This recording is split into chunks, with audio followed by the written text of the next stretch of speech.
Hola, en esta clase vamos a hablar de las leyes de Newton, que son las leyes que guían el movimiento en la física. Ellas nos dicen cómo es que un objeto adquiere aceleración cuando interactúa con otros y bajo qué condiciones la aceleración de un objeto es cero y por lo tanto se mueve a velocidad constante. Quiero comenzar recordando casos que estudiamos en la clase anterior. El primero es el caso de movimiento a velocidad constante. Recordemos que en el gráfico x contra t se representaba por una línea recta y tenía una ecuación en la que podíamos averiguar la posición en cualquier instante del tiempo mediante las relaciones que aparecen a la derecha del igual. Importante de esa relación es tal vez recordar que el movimiento comienza desde cierta posición x sub 0 y tiene cierta velocidad que no cambia, que vamos a llamar v sub x. Ahí cualquier valor que pongamos de t dentro de esa ecuación nos da el valor de la posición x en ese instante. Similarmente, para el caso de movimiento con aceleración constante, tenemos un gráfico que se ve curveado y se ve curveado debido a que la pendiente de esa curva tiene que variar porque la pendiente representaba la velocidad. De nuevo tenemos una ecuación que nos dice la posición del objeto en cualquier instante si conocemos eh, su posición inicial, su velocidad inicial y el valor de la aceleración, que en este caso es diferente de cero pero es constante en el tiempo. Recordemos también que teníamos fórmulas similares para encontrar la velocidad del objeto también en cualquier instante. En el primer caso era muy fácil porque como la velocidad no cambia, la velocidad del objeto siempre es la misma, escrita ahí como v sub x. En el segundo caso la velocidad cambia y tenemos una función que nos dice cómo cambia a partir de cierta velocidad inicial y con el valor de la aceleración, que en este caso es constante diferente de cero. Ahora, la diferencia entre estos dos casos es de hecho el valor de la aceleración, ¿cierto? En el primer caso, la aceleración es cero, en el segundo caso la aceleración es diferente de cero. Lo que vamos a ver a continuación es cómo se produce esa aceleración cuando el objeto interactúa con su entorno. Veamos una representación de las dos situaciones. Imaginemos, por ejemplo, que tenemos dos cajas, una sobre una superficie de hielo, es decir, con muy poca fricción, y una sobre una superficie áspera que está representada abajo. Entonces, sabemos que en la primera situación, si la caja adquiere por algún medio alguna velocidad, ella se va a deslizar y va a tomar mucho tiempo para que se detenga, va a parecer que su velocidad es constante, de hecho. En el segundo caso, al poco tiempo de moverse, de deslizarse sobre la superficie áspera, la caja finalmente se detiene. En el primer caso, lo que tenemos es que el objeto se mantiene en movimiento a velocidad constante, lo cual matemáticamente se puede representar por estas expresiones, ¿cierto? La velocidad en cualquier instante es solo un número y la aceleración en cualquier instante es cero, que también es solo un número, pero es un número un poco especial. En el segundo caso, lo que tendríamos es que la velocidad en cualquier instante cambia con el tiempo y vean que cambia como el producto de la aceleración y el tiempo. ¿Ok? Entonces vean que para que esto llegue a cero, necesitamos que este término sea negativo, por lo tanto a tiene que ser un número negativo, lo cual indica que a tiene que ser diferente de cero. Es decir, en el primer caso hay una aceleración cero, es decir, no hay aceleración en el movimiento, y en el segundo caso tenemos este, que el objeto al moverse está sujeto a cierto valor de aceleración, en este caso negativa, que es lo que últimamente lo detiene. Entonces, en la clase de hoy vamos a intentar ver de dónde es que sale esa aceleración a la hora de, por ejemplo, esta caja interactuar con una superficie áspera. ¿Por qué se produce esa aceleración? Ok, ahora solo un poco sobre la historia de las leyes que vamos a estudiar a continuación. Las leyes de movimiento fueron formuladas por un académico inglés que se llamaba Isaac Newton, estoy seguro que todos lo conocen, que nació en 1642. Las leyes del movimiento las publicó en su tratado, que es considerado uno de los tratados más importantes de la historia de la ciencia, que se llama Principios Matemáticos de la Filosofía Natural, y fue publicado en 1687.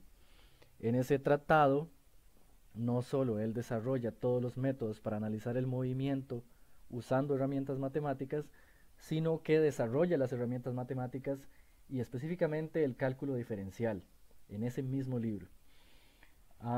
El libro fue publicado en la Universidad de Cambridge, en Inglaterra, en 1687, y para muchos marca el comienzo de la ciencia moderna, es decir, cuando Newton hace ese trabajo, eh, el área de la ciencia comienza a desarrollarse. De hecho, hasta ese entonces, las personas que hacían el trabajo que hacía Newton eran llamados de filósofos naturales. Newton tuvo muchas otros intereses y ocupaciones, entre ellos la astrología, escribió muchos tratados de astrología, alquimia, fue fabricante de monedas e incluso fue nombrado Gran Maestro Rosacruz. Ok, ¿qué fue lo que hizo Newton? Bueno, Newton describió primero que nada los cambios del movimiento de algún objeto en términos de sus interacciones con otros. A las interacciones de un objeto con otros les llamó fuerza. Ahora, la fuerza, para ser analizada matemáticamente, una fuerza tiene que tener un valor numérico y de hecho en este caso es un vector. Debido a que si yo empujo un objeto hacia la derecha, él se va a mover hacia la derecha, y si lo hago en otra dirección, el movimiento de él va a cambiar en esa dirección. Eh, Algo importante es que un objeto puede tener múltiples interacciones a la vez cuando está en movimiento. Por ejemplo, si yo empujo una caja sobre la calle, eh, la caja va a interactuar con la tierra mediante la atracción gravitacional, va a interactuar con la calle por medio de fricción, va a interactuar conmigo por este contacto. Ok, entonces, una vez que Newton tuvo el concepto de fuerza, eh, formuló tres principios que sigue cualquier objeto que se encuentre en movimiento y que interactúe con otros. Esos principios son conocidos como las leyes de Newton y son formulados en términos de las fuerzas. Okay, la primera ley se conoce como la ley de la inercia y dice que si la fuerza neta sobre un objeto es cero, él está en reposo o se mueve a velocidad constante, como lo hace esa manzana que flota por el espacio. Si ella no interactúa con ningún objeto, va a mantener ese movimiento indefinidamente. La primera ley es importante, que usa la frase fuerza neta. Fuerza neta es lo mismo que decir la suma de todas las fuerzas. Entonces, si un objeto tiene múltiples interacciones, a cada interacción se le asocia una fuerza, y la suma de todas esas fuerzas, que son vectores, nos da lo que conocemos como fuerza neta. Entonces, en el caso de que la fuerza neta sea cero, el objeto va a estar o en reposo o se va a mover con velocidad constante, o sea, su velocidad no va a cambiar. La segunda ley que Newton formuló se conoce como la segunda ley únicamente, y nos dice que la aceleración y la masa de un objeto se relacionan matemáticamente con la fuerza neta que actúa sobre él de la siguiente forma: la sumatoria vectorial de todas las fuerzas es igual al producto de la masa y la aceleración que esas fuerzas o interacciones producen sobre el objeto. Ahora, esto es una ecuación vectorial. Eh, entonces, a ambos lados del igual tenemos vectores, y dos vectores son iguales cuando sus componentes son iguales. De hecho, toda ecuación vectorial se puede descomponer en varias ecuaciones, eh, análogas para sus componentes. Es decir, yo puedo reescribir la segunda ley con una ecuación en X y una ecuación en Y en el caso de un movimiento en dos dimensiones. Entonces, lo que nos dice esta ecuación de nuevo es que la suma de las componentes en X de todas las fuerzas que actúan sobre un objeto genera una aceleración en X y similarmente para la dirección Y. La tercera ley se conoce como la ley de acción-reacción y nos dice que si un objeto A ejerce cierta fuerza sobre otro B, en la misma interacción B ejercerá sobre A una fuerza de igual magnitud y en dirección opuesta. ¿Qué quiere decir esto? Por ejemplo, imaginemos que tenemos esa bicicleta y un carro. Imaginemos que ellos se mueven hasta chocar uno con el otro. En el momento del choque, tal vez no es difícil de entender que el carro ejerce cierta fuerza sobre la bicicleta. Por eso la bicicleta, por ejemplo, sale volando. Bueno, lo que dice la tercera ley es que en ese mismo choque la fuerza está ejerciendo una fuerza de igual magnitud, la bicicleta, disculpen, de igual magnitud, pero en dirección opuesta sobre el carro. Ahora, yo sé que esto suena extraño, porque si bien la bicicleta sale volando, el carro no. Pero como vamos a ver adelante, más adelante, eso tiene que ver con sus masas. La bicicleta es más liviana, entonces una fuerza menor la hace moverse con más facilidad. Ok, ¿qué dice la primera ley? La primera ley dice que si la suma de todas las fuerzas en cierta dirección es cero, entonces el objeto se va a mover a velocidad constante. Recordemos que velocidad constante quería decir que la función del tiempo para la velocidad es simplemente un número. En este caso yo lo llamé v sub x. Estamos hablando de la velocidad en dirección x. Vean que del lado derecho del igual no hay ningún t. O sea, no hay que sustituir t para encontrar la velocidad en cualquier instante. ¿Okay? Es decir, en cualquier instante la velocidad tiene el mismo valor representado en este caso por vx. Recuerden también que cuando la velocidad no cambia, tenemos que la aceleración es cero. ¿Cierto? La aceleración, de nuevo, es el cambio de la velocidad. ¿Okay? Hay dos posibles, según la ley, resultados de que la fuerza sea cero. Es decir, dos posibles situaciones en que la velocidad es constante. Una de ellas es aquella en la que el objeto permanece estático. Si el objeto permanece estático, entonces la velocidad tiene un valor que no cambia en el tiempo, solo que ese valor es un poco especial, es cero. Entonces el objeto se mantiene en el mismo lugar siempre, su velocidad es cero. La segunda situación es aquella en que el objeto se mueve a velocidad constante, que es la que hablamos en este caso. La suma de las fuerzas aún es cero, pero la velocidad tiene un valor diferente de cero. Eso sí, ese valor se mantiene mientras las fuerzas sigan sumando cero. Okay, consideremos un poco en detalle la primera situación. Consideremos esa caja que cuelga del techo mediante una cuerda. Lo primero es que yo voy a analizar el movimiento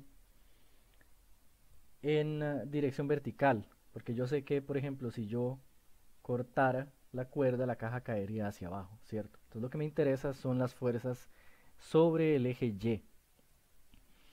Entonces, primero que nada, ¿con qué objeto interactúa esa caja? Bueno, tal vez lo primero que yo sé es que la caja interactúa con esa cuerda, ¿cierto? Es la cuerda la que lo está sosteniendo. Por lo tanto, yo voy a decir que la cuerda está ejerciendo sobre la caja una fuerza en dirección vertical hacia arriba que voy a llamar T, T por tensión. Ahora, yo sé que la caja está estática, por lo tanto, si la primera ley de Newton es cierta, debería existir otra fuerza hacia abajo que anule a esta. Yo sé también que la Tierra hace que los objetos aceleren hacia abajo, por lo tanto, tiene que haber una fuerza en dirección hacia abajo, que es lo que yo voy a llamar fuerza gravitacional. ¿Okay? Entonces, según la ley de Newton, esa caja cuelga y se mantiene en su posición, es decir, su velocidad es cero, debido a que la sumatoria de las fuerzas sobre el eje Y es 0. Ahora, ¿qué fuerzas hay ahí? Bueno, tenemos la tensión y la gravedad. Entonces, según la primera ley de Newton, en esta situación, la fuerza gravitacional y la tensión de la cuerda tienen que ser iguales, pero deben tener signo opuesto, es decir, actúan en direcciones opuestas.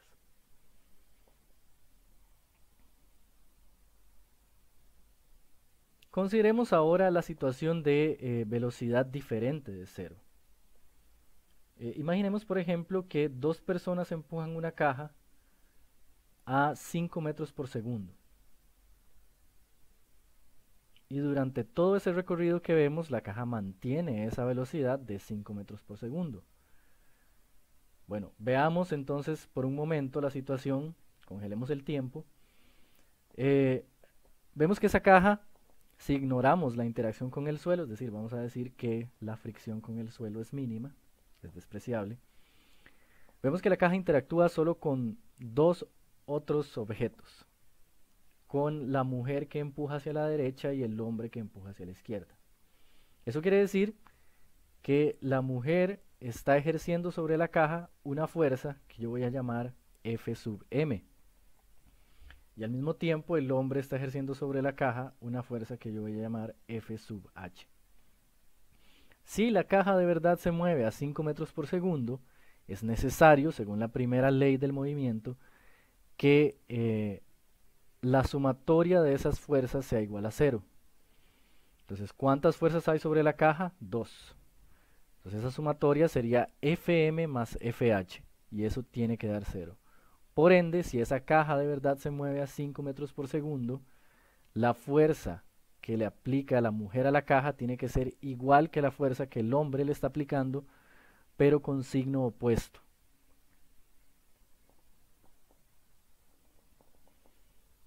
Ahora, lo que acabamos de hacer es dibujar la caja y dibujar unas flechas que tal vez reconocemos de nuestro capítulo de vectores, que representan a las fuerzas. Entonces, en la primera situación que aparece en el dibujo de abajo a la izquierda, dibujamos la caja y dibujamos las fuerzas. Vean que si yo dibujo un eje coordenado acá, esas fuerzas son fácilmente visualizables como vectores, ¿cierto? De la misma forma para la segunda situación. En la segunda situación yo lo que tenía eran las fuerzas de la mujer y el hombre, y las puedo representar, si dibujo un eje cartesiano centrado en la caja en algún momento, las puedo representar como vectores. Okay. Esa técnica de dibujar un eje cartesiano en algún momento del movimiento y ubicar las fuerzas como flechas es lo que se conoce como un diagrama de cuerpo libre. ¿Okay? Entonces, tal vez podemos entender un diagrama de cuerpo libre haciendo la situación un poco más compleja, como voy a mostrar en este eje cartesiano colocado en el centro de esta caja. Entonces imaginemos que hay una persona empujando la caja en esa dirección diagonal, hay alguien jalándola desde arriba con una cuerda y hay alguien jalándola hacia la derecha con otra cuerda. Cada una de esas fuerzas tiene su propio valor dependiendo de qué tan fuerte estén empujando o jalando cada persona en su respectivo punto de interacción. Entonces, ahora yo puedo quitar los dibujos de las fuentes de las fuerzas, porque lo que me interesa en realidad es el movimiento de la caja, y esto es muy importante. Cuando yo analizo las fuerzas que actúan sobre un objeto, no me importan los otros que están ejerciendo fuerza sobre ellos, me importa el objeto aislado. Entonces veamos la situación un poco más en detalle. Yo puedo dibujar entonces las fuerzas como vectores y el objeto en el centro del eje cartesiano. ¿Okay? Entonces yo quiero averiguar cuál es la fuerza neta en la dirección horizontal y también en la dirección vertical. ¿Okay?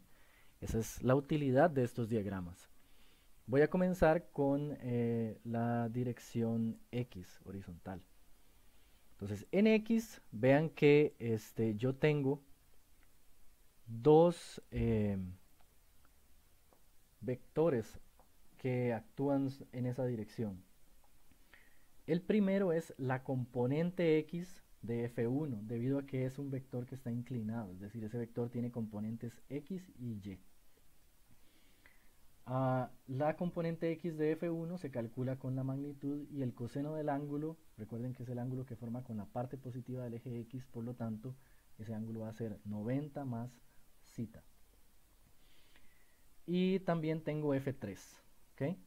Esas son las dos componentes de fuerzas que van en la dirección X. Vean que F2 no tiene ninguna componente en la dirección X y por lo tanto no afecta el movimiento en X. A partir de ahí yo voy a sustituir los números y puedo calcular la fuerza neta, que tiene un valor de 0.5. Vean que 0.5 es un valor menor que todas las magnitudes iniciales de fuerzas que teníamos en el problema. Eso quiere decir que F1 y F3 están cancelándose en cierta medida. Es decir, F1 tiene un efecto de tirar hacia la izquierda y F3 hacia la derecha. Similarmente, para el caso de la dirección vertical, tengo que F1 tiene una componente vertical que se calcula de esa forma y F2 está totalmente vertical, entonces ella actúa completamente en Y. Sustituyo los valores y en este caso encuentro un valor de la fuerza en Y. Aquí disculpen, esto es un Y de 7.6, que es mayor que todos los valores de las fuerzas por aparte. Es decir, las fuerzas F1 y F2 que están actuando en la dirección vertical se están en cierta forma sumando. Ok. Ahora hablemos un poco en detalle de la segunda ley. La segunda ley que decía que la aceleración y la masa de un objeto están relacionadas matemáticamente con la fuerza neta que actúa en él mediante esa ecuación. Recordemos que esa ecuación siempre se puede descomponer en direcciones X y Y. Entonces yo voy a analizar un movimiento que es enteramente en dirección X. Imaginemos que una persona empuja una caja sobre una superficie que no tiene fricción. ¿Okay? Entonces durante todo el trayecto en que esa persona empuja, congelemos la acción ahí, la velocidad, si la caja parte del reposo, adquiere cierto valor, ¿cierto? Es decir, en el momento en que la persona comenzó a empujar, la velocidad de la caja era 0, y como resultado de el periodo en que la persona empujó, la velocidad de la caja adquiere cierto valor A por T, donde A indica que la aceleración es constante y la fuerza era constante también. Ahora, ¿qué pasa si dejamos que la acción continúe, pero suponiendo que en ese instante la persona deja de empujar la caja? Bueno, lo que observaríamos sería algo así, como en la línea de abajo. La caja seguiría moviéndose con cierta velocidad v, que va a permanecer constante desde el instante en que la persona deja de empujar. ¿Cuál es esa velocidad v? Bueno, es la velocidad que la caja adquirió mientras la empujaban. Ahora, una pregunta apropiada sería, ¿cómo calculo yo el valor de esa aceleración que la persona está imprimiéndole a la caja cuando empuja? Bueno, yo puedo usar esa fórmula de ahí. ¿Okay? Entonces veamos cómo funciona. Yo puedo tomar esa fórmula y despejar la aceleración. Entonces, si yo conozco el valor de la fuerza neta, que en este caso sería solo una fuerza la que está siendo aplicada, y lo divido entre la masa del objeto, obtengo la aceleración. Entonces vean, esto es muy importante porque vean que la aceleración que un objeto adquiere cuando lo empujan es inversamente proporcional a su masa. ¿Okay? Es decir, los objetos más pesados son más difíciles de acelerar que los objetos más livianos, que concuerda con nuestra experiencia. Veamos un ejemplo. Imaginemos, por ejemplo, que tenemos dos objetos, uno de 10 kilogramos y uno de 100 kilogramos.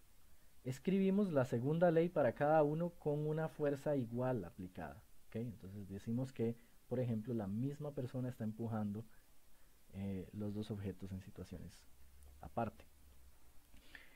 Ok, entonces la segunda ley de Newton se escribe así. Tenemos la sumatoria de fuerzas, que en este caso sería solo una, la masa del objeto y la aceleración que esa fuerza va a producir.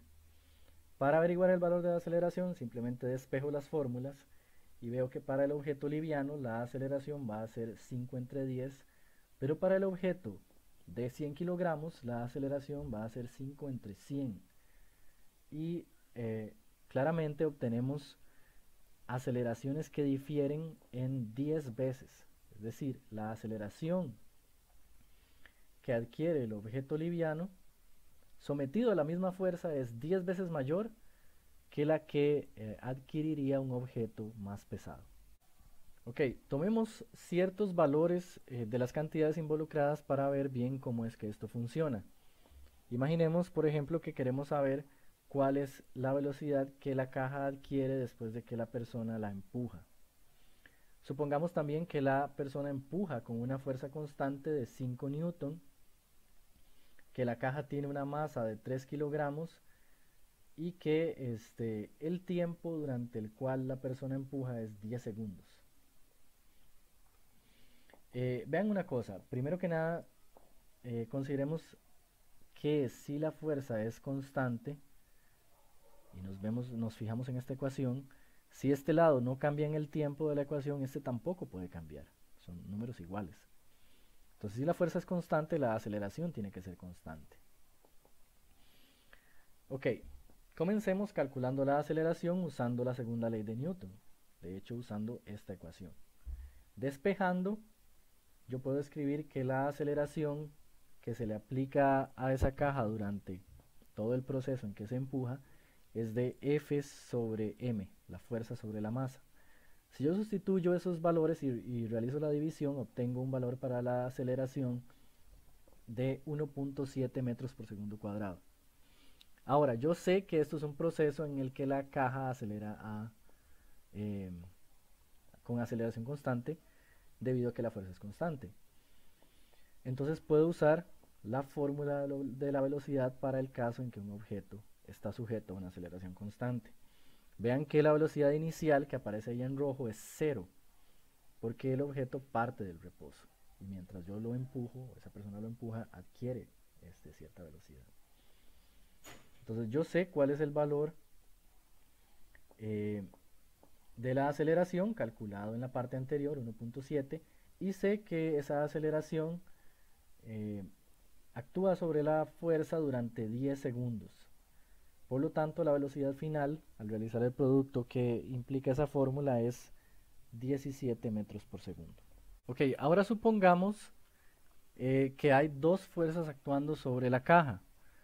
Como en esta situación, ahora supongamos que en este caso la caja se va moviendo con aceleración hacia la derecha, es decir, se va moviendo cada vez más rápido hacia la derecha.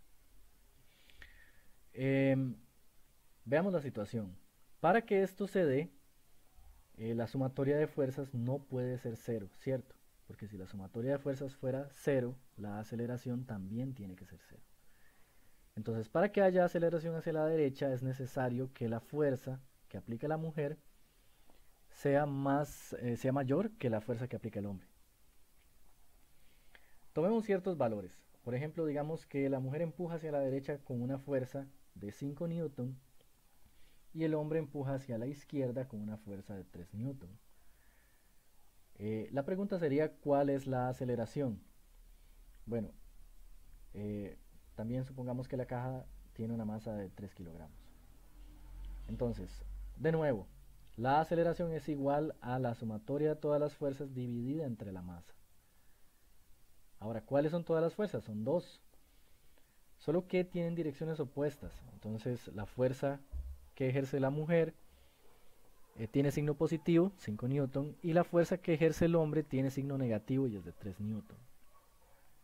En ese caso, si yo realizo esa división, obtengo un resultado en el que la aceleración es de 0.67 metros por segundo cuadrado. Es decir, esa caja se va moviendo hacia la derecha con una velocidad que aumenta.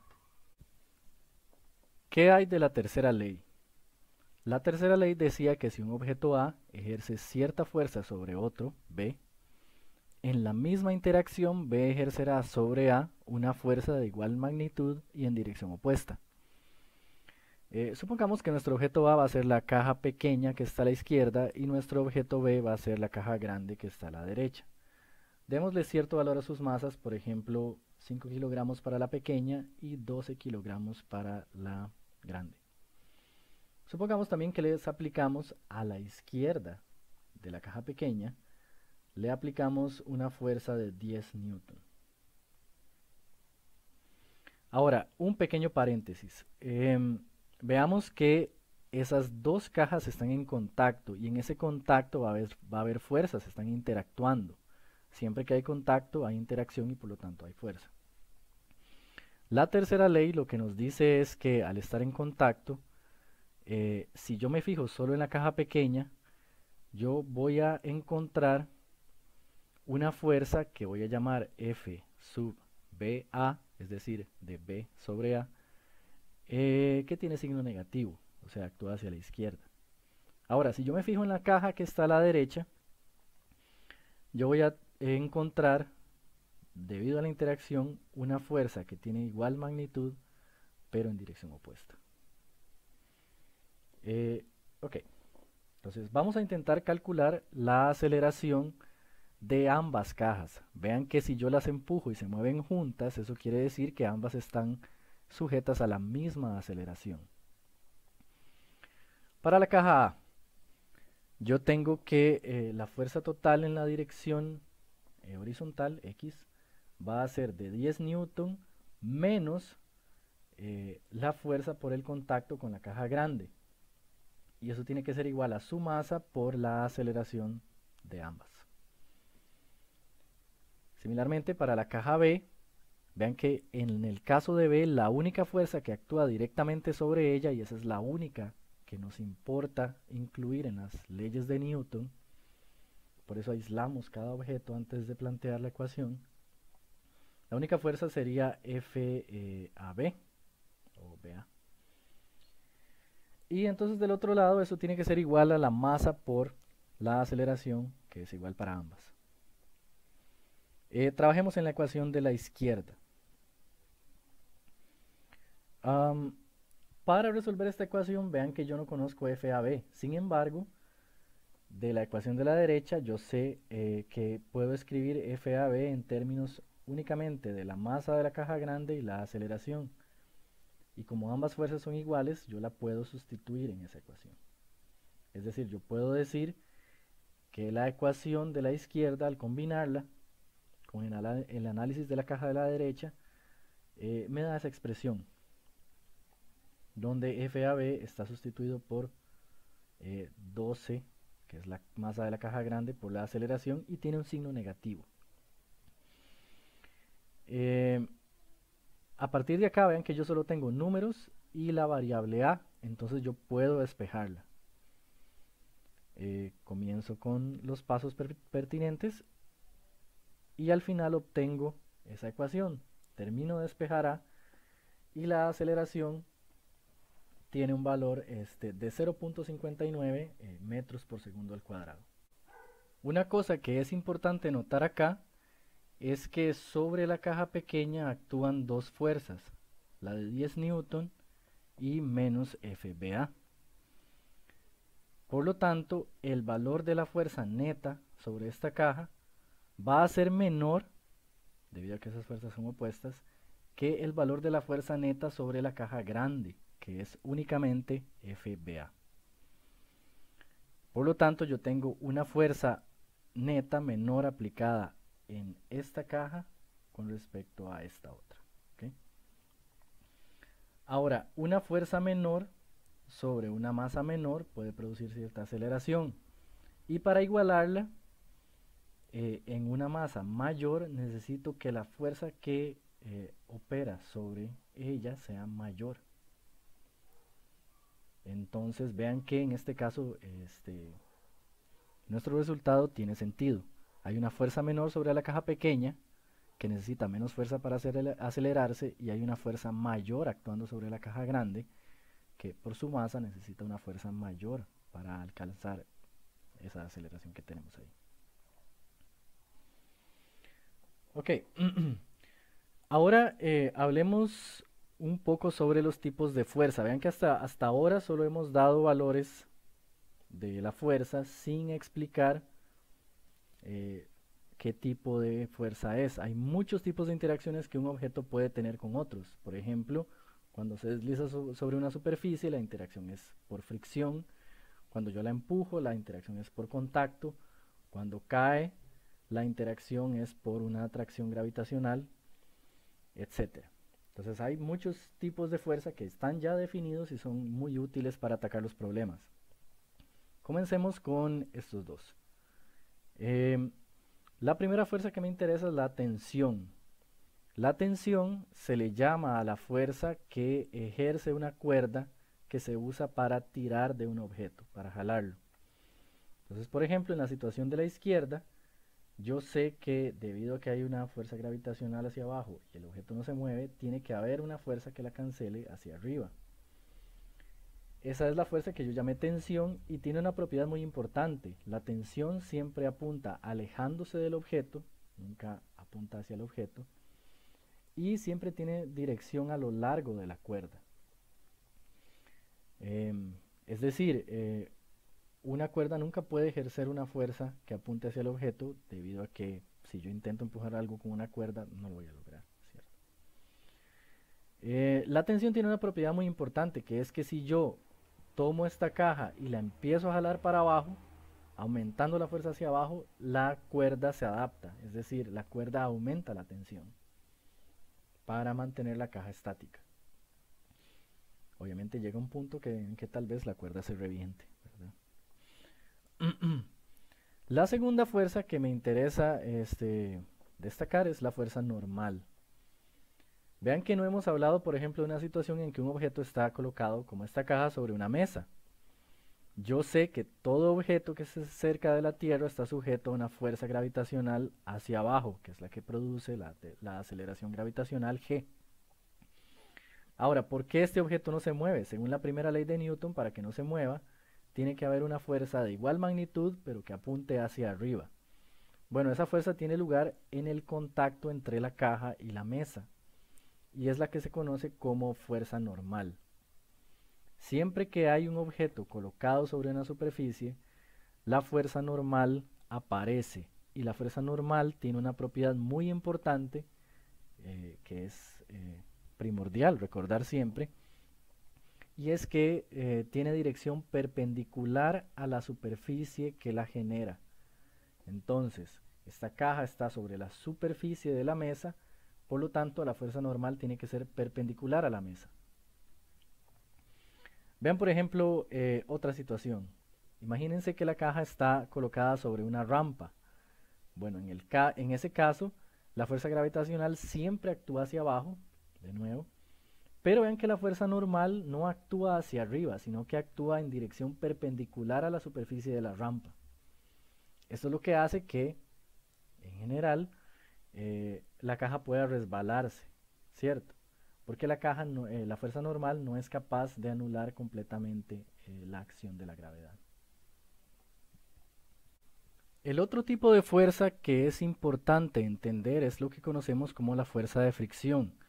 Y esto nos lleva a la situación que habíamos visto al comienzo de la clase. O sea, supongamos que esa caja se mueve con cierta velocidad hacia la derecha y eventualmente por el rozamiento con la superficie se detiene. Eso quiere decir que durante el movimiento la caja estaba sujeta a una fuerza hacia la izquierda, que produce una aceleración hacia la izquierda y hace que el valor de su velocidad hacia la derecha disminuya hasta llegar a cero. La fuerza de fricción, entonces en este caso, llevaba dirección hacia la izquierda, y por definición la fricción siempre se opone al movimiento del objeto. Es decir, en este caso esta caja se movía hacia la derecha, entonces la fricción iba hacia la izquierda, pero si la caja se hubiera movido hacia la izquierda, la fricción tiene que tener dirección hacia la derecha. La forma de la fuerza de fricción, la forma de calcularla, está dada por esa relación. La fuerza de fricción es siempre el producto de un coeficiente que se conoce como coeficiente de fricción y el valor de la fuerza normal. Recuerden que la fuerza normal medía el contacto entre un objeto y una superficie. Bueno, entonces depende de qué tan grande sea la fuerza asociada a ese contacto, así de grande va a ser la fricción, solo que está modulada por ese coeficiente de fricción. Existen dos tipos de fuerza de fricción. El primero es lo que se conoce como fuerza de fricción estática. Y la fuerza de fricción estática tiene lugar cuando empujamos un objeto pero no logramos moverlo. Entonces, si empujamos un objeto hacia la derecha y la superficie es muy áspera o el objeto es muy pesado, lo cual quiere decir que lo normal sería grande, entonces el objeto no se mueve debido a que en el contacto entre el objeto y la superficie hay una fuerza que se opone a la dirección en que queremos hacerlo moverse. Y entonces el cálculo de esa fricción tiene la misma forma que presenté antes, pero el coeficiente tiene un nombre que se llama coeficiente de fricción estática. Por eso el subíndice S. El coeficiente de fricción estática se llama mu sub s debido a que se usa la palabra en inglés, static. De igual forma, existe otro valor para la fricción una vez que el objeto comienza a moverse. No sé si ustedes han experimentado que cuando empujan un objeto, la fricción se siente un poco menor. Eso está incluido en estas formulaciones. La fuerza de fricción cinética, es decir, de un objeto que ya está en movimiento, está dada por esta ecuación y lo que cambia es el coeficiente. Entonces, cuando el objeto no se mueve, tiene un coeficiente que es grande, y cuando se mueve, tiene otro valor para ese coeficiente que es un poco más pequeño. Ahora, ¿qué quiere decir este coeficiente? Bueno, es una propiedad de la superficie, depende de qué tan áspera sea. Conforme más áspera, conforme más fricción genere, mayor va a ser el coeficiente de fricción. Entonces, en cada problema, cada superficie tiene su propio valor de coeficiente de fricción. Ok, por último, quiero hablar un poco de la fuerza gravitacional, que es la fuerza que, por ejemplo, actúa cuando una manzana cae y su velocidad va aumentando hacia abajo.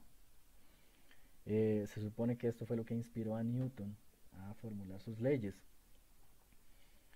Entonces, analicemos esa situación. Si la manzana cae y es acelerada hacia abajo, tiene que haber una fuerza, según la segunda ley, que actúe hacia abajo. A esa fuerza yo la voy a llamar fuerza gravitacional F sub g. Ahora, yo sé cuál es la aceleración que tiene un objeto que cae sobre la Tierra. Lo hemos visto en la clase pasada. La aceleración de un objeto que cae siempre tiene el mismo valor y ese valor es menos g, donde g es el número 9.8. Entonces, usando la segunda ley de Newton para esta situación, vean que solo hay una fuerza. Yo puedo decir que la sumatoria de fuerzas en y sobre m tiene que ser igual a la aceleración, que vale menos g. Entonces, en este caso, la única fuerza es la fuerza gravitacional. La incluyo en la ecuación y despejo. Entonces, el resultado es que el valor de la fuerza gravitacional para cualquier objeto de masa m es siempre menos mg. Vean que g es un número ya determinado, depende de la Tierra, nada más, pero la masa del objeto sí es única para cada objeto. Ok, ahora usando todo eso, yo quería resolver un ejercicio un poco más complejo en el que entren en juego todas las fuerzas que hemos visto hasta ahora y usemos las leyes de Newton. Entonces imaginemos esta situación. Tenemos una caja sobre una rampa áspera. Sabemos cuál es el ángulo de elevación de la rampa, θ. Sabemos cuál es la altura del punto más alto de la rampa, que es h. Conocemos el coeficiente de fricción de la superficie y la masa de esta caja. Entonces la pregunta es, ¿cuál es la velocidad en el fondo de la rampa de esta caja si ella parte del reposo? ¿Okay? Si su velocidad inicial es 0. Entonces aquí tenemos los valores, θ vale 45 grados, el coeficiente de fricción cinética, porque ella se va a mover, es de 0.3, la altura 0.5 metros y la masa del objeto es de 0.7 kilogramos. Entonces, lo primero que yo voy a hacer es trazar el diagrama de cuerpo libre, es decir, yo voy a tratar de identificar todas las interacciones que están teniendo lugar sobre esa caja. Para esto, primero voy a definir un sistema coordenado. Ahora, yo lo voy a definir inclinado de forma que el eje X coincida con la superficie de la rampa, con la dirección de la superficie de la rampa. Esto es útil, vamos a ver por qué. Bueno, primero que nada, la fricción va a actuar únicamente sobre el eje X y la normal va a actuar únicamente sobre el eje Y. Entonces, si yo dibujo todas las interacciones que tienen lugar aquí por aparte, en el diagrama de cuerpo libre yo veo que tengo la fricción actuando hacia la derecha sobre el eje X, la normal, que es perpendicular a la superficie de la rampa, actúa sobre el eje Y, hacia arriba, y la fuerza de gravedad quedaría respecto a este sistema coordenado con una dirección inclinada que forma un ángulo θ con la parte negativa del eje Y. Ahora, si les cuesta ver esto, podemos tal vez analizar la situación un poquito más. Vean lo que yo hice. La situación inicial era la caja inclinada con la normal en esa dirección y la fricción, como se especifica ahí. Yo lo que hice fue tomar el sistema coordenado que uso siempre y girarlo. Entonces, ¿cuánto lo giro? Lo giro hasta que el eje X coincida con la dirección de la fricción, es decir, coincida con la superficie de la rampa. ¿Cuánto tengo que girar yo esos ejes para que esto pase? Bueno, tengo que girarlos un ángulo θ. Entonces, al girarlos, vean que la gravedad que inicialmente coincidía con la parte negativa del eje Y, ahora respecto a ella forma el ángulo que yo giré el sistema coordenado, o sea θ, que es el mismo ángulo de inclinación de la rampa. Ok. Entonces, ahora que aceptamos eso, podemos comenzar a analizar el movimiento. Vean que yo necesito primero conocer cuál es la aceleración que producen todas esas fuerzas y luego a partir de esa aceleración calcular la velocidad final. Entonces, como siempre, yo voy a dividir el movimiento en direcciones X y Y. Voy a comenzar sumando todas las fuerzas que actúan en la dirección X. Ahora, vean que la fricción actúa sobre X, la normal actúa sobre Y, entonces no tiene ninguna influencia en la dirección X. Y la gravedad está inclinada, por lo tanto tiene una componente en X y una componente en Y. Esa sería la parte más complicadilla del problema. Entonces comienzo escribiendo la segunda ley de Newton, porque voy a intentar meter todas las fuerzas ahí para la dirección X. Entonces, de nuevo, ¿cuáles fuerzas hay? Dos. La primera es la fuerza de fricción, que tiene dirección positiva, signo positivo. Y la segunda sería la componente en X de la fuerza gravitacional. Entonces la calculamos multiplicando la magnitud de la fuerza por el coseno del ángulo. En este caso no es necesario incluir el signo negativo porque yo estoy considerando el ángulo medido desde la parte positiva del eje X. Cuando uno hace eso, el coseno ya incluye el signo. Entonces vean que el ángulo que el vector de fuerza FG forma con la parte positiva del eje X es exactamente 270 grados menos θ. Y eso tiene que ser igual a la masa por la aceleración total en la dirección X. Entonces, sustituyendo las cosas que yo conozco, yo sé que la fuerza de fricción es igual al coeficiente de fricción por la normal, y el ángulo da ese resultado. También yo sé que la fuerza gravitacional es igual a la masa de la caja por la gravedad. Y también conozco el valor del coeficiente de fricción. Ahora sustituyo la masa también, que es de 0.7, y obtengo esa ecuación. La idea acá sería despejar A. El problema es que en esos cálculos vean que hay una letra que yo desconozco, es N. Un error muy común es sustituir en N el valor de mg. Eso no es cierto. M puede tener muchos valores diferentes dependiendo de si la superficie está inclinada o no, o si yo estoy empujando hacia abajo sobre la caja, hacia la superficie o no. Entonces, esa ecuación aún no me permite calcular la aceleración porque no conozco n. Para eso, entonces recurro a las ecuaciones, pero en la dirección y, con la esperanza de que de ahí pueda despejar n y luego traerlo a esta ecuación. Entonces, la segunda ley de Newton en y tiene esa forma. ¿Qué fuerzas hay en y? Bueno, está la normal y también está la componente y de la fuerza gravitacional. La otra cosa es que la aceleración en y es 0. ¿Cierto? Definimos y de forma que y mida una distancia de elevación sobre la rampa, sobre la superficie de la rampa. Como la caja nunca se despega de la superficie, ella nunca se va a mover sobre el eje Y que definimos, que recuerden que no es vertical, ¿verdad? Acá lo vemos vertical, pero en realidad está inclinado, por eso la gravedad está inclinada. Entonces, ¿qué fuerzas había? La normal y la componente vertical de la fuerza de gravedad. Conocemos la masa, conocemos el valor de G, y el seno me da de una vez el signo de esa fuerza. Y vean que entonces tengo una ecuación en la que lo único que no conozco es n y por tanto puedo despejarlo. Realizo los cálculos y el valor de n me da 4.85. Ahora, si yo llevo eso a la ecuación de la izquierda, puedo averiguar la aceleración en x, que tiene un valor de menos 4.85. Vean que eso tiene sentido porque la caja se mueve hacia la izquierda en x. Ok, ahora tengo la aceleración. Lo que yo quiero es averiguar cuál es la velocidad de la caja en el fondo de la rampa. Aquí voy a usar entonces, ya una vez que conozco la aceleración, las ecuaciones de cinemática. Vean que el proceso es más o menos siempre así.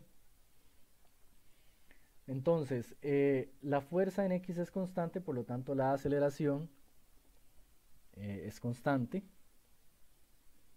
Y yo puedo usar tal vez esta ecuación, que iguala el desplazamiento en x con la diferencia de los cuadrados de las velocidades inicial y final, dividida entre 2 veces la aceleración en x, que es lo que acabamos de calcular.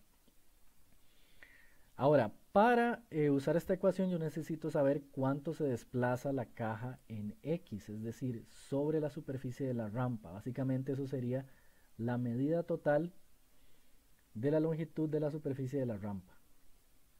Entonces regreso al esquema. Vean que según este esquema la longitud de la superficie de la rampa es la hipotenusa de ese triángulo. Yo puedo usar la definición de seno, por ejemplo, que dice que es el lado opuesto h entre la hipotenusa, que en este caso sería el desplazamiento que busco, y despejar el desplazamiento de ahí, usando los valores del problema. Entonces yo sé que la altura era 0.5 metros y el ángulo, ya al comienzo sabíamos que era de 45, y vean que usé un signo negativo. Eso es importante, ¿verdad? Porque la posición final es negativa, la inicial, bueno, de hecho sería 0. Entonces el desplazamiento total es menos 0.707. Ahora sí, entonces yo puedo sustituir todo lo que conozco en la ecuación que había planteado a la izquierda. Sustituyo el desplazamiento y vean que la velocidad inicial la sustituyo por un 0, porque la caja parte del reposo. Es decir, antes de comenzar a resbalar, la caja tenía velocidad cero. También sustituyo el valor de la aceleración que calculé anteriormente y vean que solo tengo una variable desconocida, la velocidad final, que es la pregunta del problema, y puedo despejar obteniendo un valor de menos 2.62. Vean que al hacer esa raíz, dentro de la raíz hay un número positivo, pero la raíz, por definición, genera un valor igual positivo o negativo.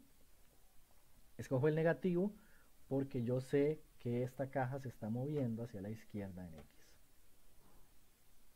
Ok, con eso terminamos la clase de hoy.